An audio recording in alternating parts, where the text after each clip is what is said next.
Durante la presentación escuchamos, además, los angustiosos relatos de madres que, encontrándose frente al hecho de estar sus familias expuestas a los venenos, no supieron cómo actuar y al concurrir al sistema de salud no encontraron orientaciones o respuestas para parar o prevenir esta situación más allá de la atención de sus síntomas. A partir de los relatos que escucharemos a continuación, surge la propuesta desde la Asociación de Medicina General de la Provincia de Buenos Aires, en conjunto con el EPF, de construir una segunda guía, esta vez informando a la comunidad lo que se debe saber y hacer ante el contacto con agrotóxicos. ¿Qué pasa cuando las víctimas llegamos al hospital? En este caso, por ejemplo, yo que estoy acá en Matanza, mucha gente me preguntó, ¿pero cómo? ¿Hay campos de soja en La Matanza? Sí, hay campos de soja en todos lados y nadie está ajeno a las fumigaciones. La cuestión es que cuando llegas al hospital nadie te alerta y lamentablemente es un grave problema porque yo tardé 10 años tomar contacto con una toxicóloga y fue mucho tiempo. Es tristísimo ver a tus hijos todo el tiempo enfermarse, es tristísimo ir a una guardia y que vos les digas, o sea, yo en mi caso les decía, les explicaba que estaban fumigando el campo, que yo vivía enfrente de un campo, que había pasado la máquina y que mi hijo no podía respirar, y que mi hijo se había brotado, y que mi hijo le sangraba la nariz, y que todas esas veces que llegué a la guardia con mi hijo, que era un bebé, nadie me haya dicho nada. Nadie me dijo, mirá, esto pasa porque el veneno te hace mal. Y yo no lo sabía, porque no tenía ni idea lo que tiraban en el campo. Hoy mi hijo tiene 11 años y hace un año que logré tomar contacto con una toxicóloga. Cuando ingreso a toxicología, tuve la gran dicha de que me atienda una excelente profesional, que es la doctora Elda Carmiel. Me recibió, me atendió. Los primeros días de enero me hicieron los análisis. Vino la pandemia. Cuando vuelvo a recibir los análisis, la doctora me dijo que mis hijos y que mi marido tenían glifosato, y yo le agarré una desesperación. Por eso digo que a las víctimas del agronegocio, que son un montón de personas, y muchas en su mayoría son mamás, que están solas, que viven en zonas donde hay mucha pobreza, ¿cómo las podemos orientar para que entiendan que el análisis te lo tiene que hacer un toxicólogo, que no te lo hacen en un hospital común? Entonces, es una cuestión que es muy abarcativa, es política, es legal, es de conciencia de todos, es de la parte médica también. ¿Cuál es la conciencia que tomamos de nuestro cuerpo, de nuestro territorio, de nuestra salud y la vinculación directa que tiene con el ambiente?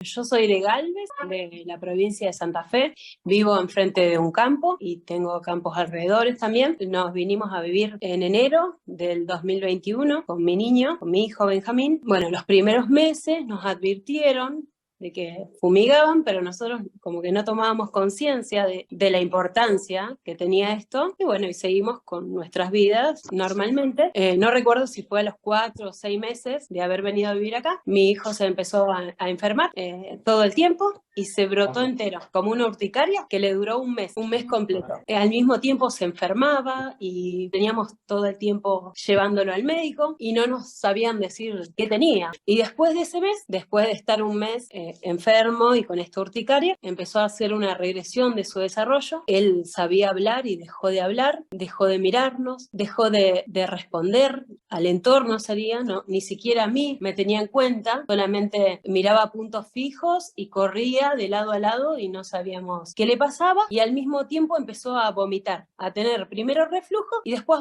a vomitar todo el tiempo. Llegó un punto donde era tanto, lo llevamos al médico, todo, nos daban ranitidina, omeprazol. Llegó un momento en que se empezó a ahogar con el vómito, entonces lo internaron en el sanatorio de niños. Y ahí, bueno, nos decían que eran convulsiones, nos decían que era algo neurológico que podía ser, iban descartando. Le hicieron un TAC, no tenía nada neurológico, le hicieron los estudios para ver si eran convulsiones, tampoco eran convulsiones, y así nos derivaron un gastro que nos terminó diciendo que vomitaba porque era autista nada más y que se lo provocaba él. Tuve 3 meses vomitando todo el tiempo, yo le organizaba las comidas para que no vomite todo el día, porque si comía cada rato, vomitaba todo el día. Y después de esos 3 meses, encontré un médico en Buenos Aires, él trata casos de neurodesarrollo, y cuando llegamos, lo primero que nos preguntó era si vivíamos cerca de un campo, en algún barrio cercano a los campos, porque estaba haciendo una estadística de los chicos que llegaban con TEA o con TGD, que es el trastorno generalizado en el desarrollo, que aumentaba considerablemente,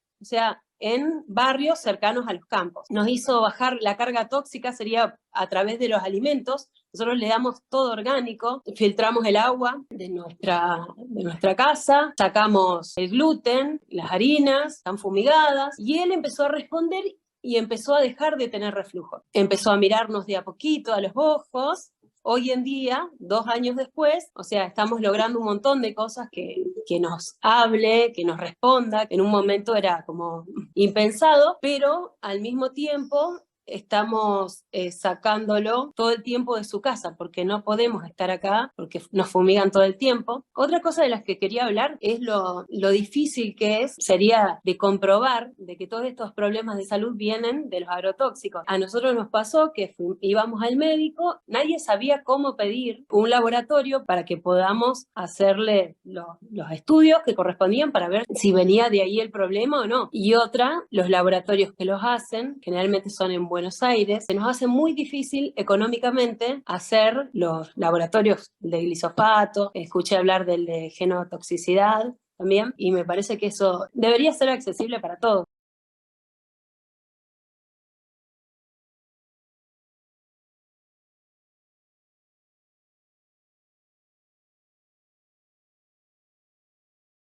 Recién comienzo este trayecto.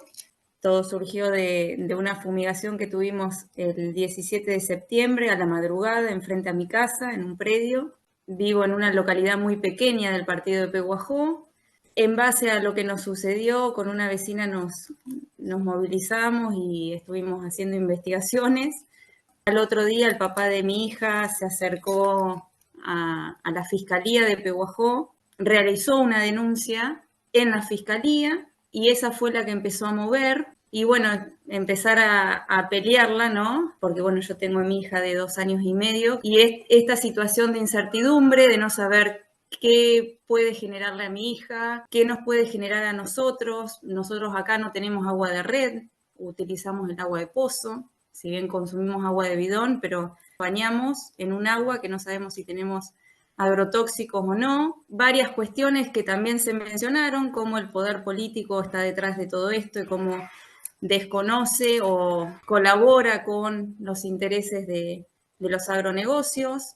Casualidad o no, cuando se citó a la secretaria de Medio Ambiente del partido de Pehuajó, que ahora ocupa un cargo provincial, se la citó en la fiscalía, ella declaró que lo que habían hecho enfrente de mi casa no era ilegal porque no había una ordenanza que estableciera los metros, que la ordenanza que existía no establecía límites de metros para fumigar. Entonces, cuando se pide la cautelar de que no nos fumiguen más, el juez dice, bueno, pero no es ilegal, no hay nada que determine cuántos metros tienen que existir para que nos fumiguen, porque se hizo una audiencia pública para que el juez pudiera aceptar la cautelar que nosotros pedíamos de que no nos fumiguen en frente de casa, porque además hay una cuestión, la localidad es muy chica y nosotros, de donde yo vivo, si bien tengo el campo enfrente, a 300 metros tenemos jardín, escuela primaria, escuela secundaria, sala de primeros auxilios, geriátrico, municipalidad, o sea, está todo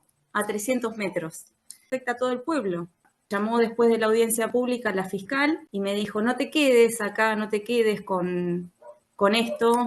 Fíjate que hay un montón de mamás que pasaron por lo mismo que vos y ya andaron y desandaron el camino varias veces y te pueden ayudar, pero necesitamos que si vos verdaderamente querés participar o te querés comprometer, busques ayuda en otros lugares.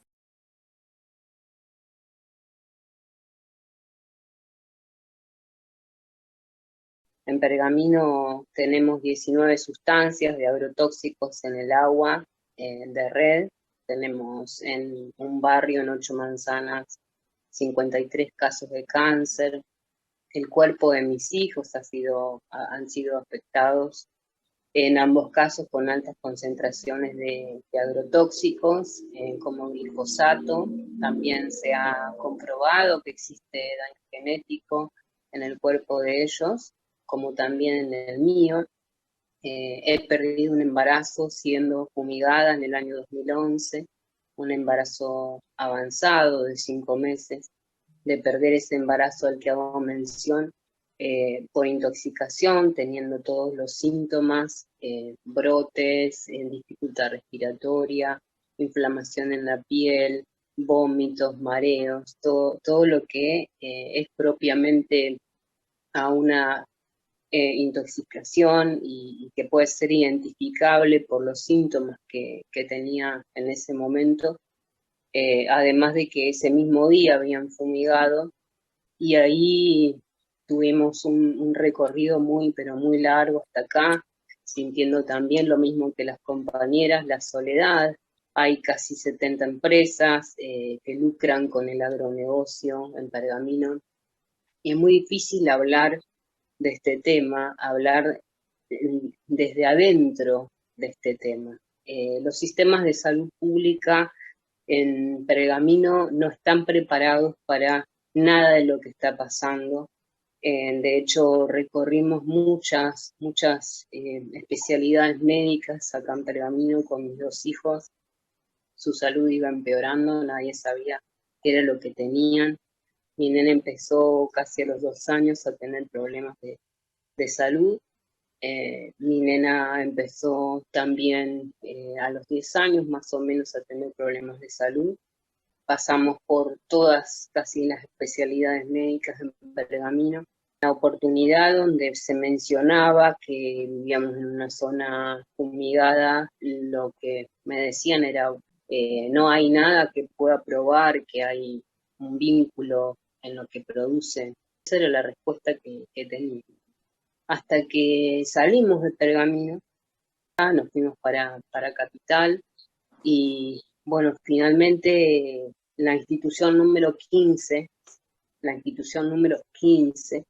fue la que me preguntó si vivíamos en una zona donde había actividades de explotación industrial o agropecuarias que pudieran haber desencadenado, ¿no?, el estado de salud de mis hijos. Fue muy difícil ver crecer a mis hijos sin un tratamiento que pudiera lograr la mejoría, ¿no? Y la desesperación como madre de no saber qué hacer, de querer encontrar respuestas en los lugares donde supuestamente tienen que brindarlas. Y la realidad nos dice que no es así. En una ciudad donde la explotación es casi netamente sojera, porque es un sistema que habla desde lo político. Acá lo que es la Secretaría de Salud Municipal atiende en todos los centros de salud, son 12 centros de salud. Después tenemos un solo hospital, que es el hospital provincial, que atiende a nivel zonal, pero que no hay referentes que puedan hablar de este tema. De hecho, no tenemos una historia clínica ambiental incorporada. Así que, como les comentaba, en la institución número 15 fue la que nos preguntó si vivíamos en una zona donde había empresas o fábricas o producción agropecuaria, y es ahí donde, después de pasar por un montón de estudios, de diagnósticos, por imágenes de laboratorio, descartando toda posibilidad de diagnóstico, y por supuesto que las medicaciones que recibían eran medicaciones que eran cada vez más agresivas también para el cuerpo, pero era por si acaso esa droga funcionara para que mejorara su estado. Hasta que finalmente nos derivaron al área de toxicología, donde pudieron indicarnos los análisis toxicológicos y donde finalmente encuentran en mi nene 120 veces más de sustancias agrotóxicas de lo que su cuerpo toleraba por su peso, por su edad. En mi hija 100 veces más. En mí encontraron también 58 veces más.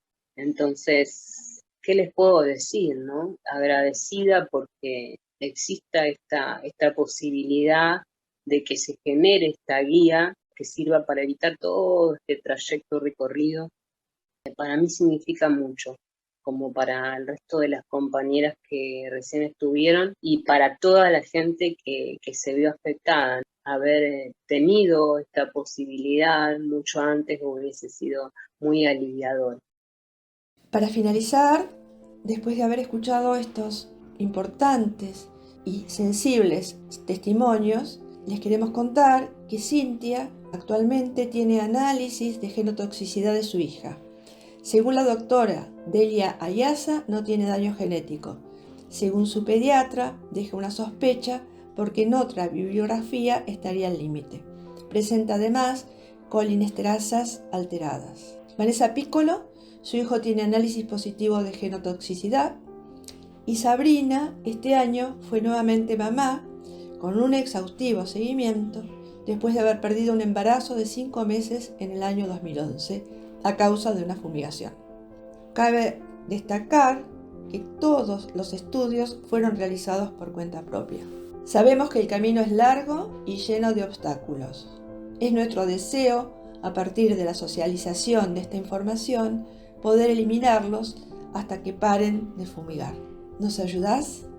Hola, soy Alicia Iglesias e integro el Encuentro de Pueblos Fumigados de la provincia de Buenos Aires. Estoy aquí porque me pidieron 15 minutos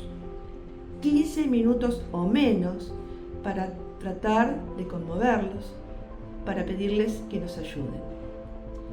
15 minutos cuando a Sabrina le pedimos que estudiara abogacía para llevar sus causas ante la justicia.